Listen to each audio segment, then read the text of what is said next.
তোমরা কিন্তু খুব সহজেই তোমাদের বাড়ি থেকে জিন, পরী, ভূত, প্রেত, কাল ইত্যাদিকে ভাগিয়ে দিতে পারবে এবং তাড়াতে পারবে।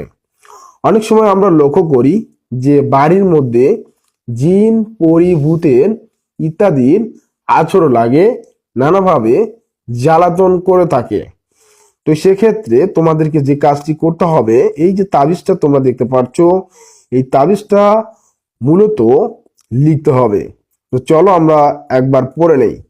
নিম্নের তাবিজটি লিখিয়া গৃহদ্বারে কিংবা বাড়ির চারিকোণে কিছুর সাথে ঝুলাইয়া বা বাঁধিয়া রাখিলে উক্ত বাড়িঘর হইতে জিন ভূত পালাইয়া যায়।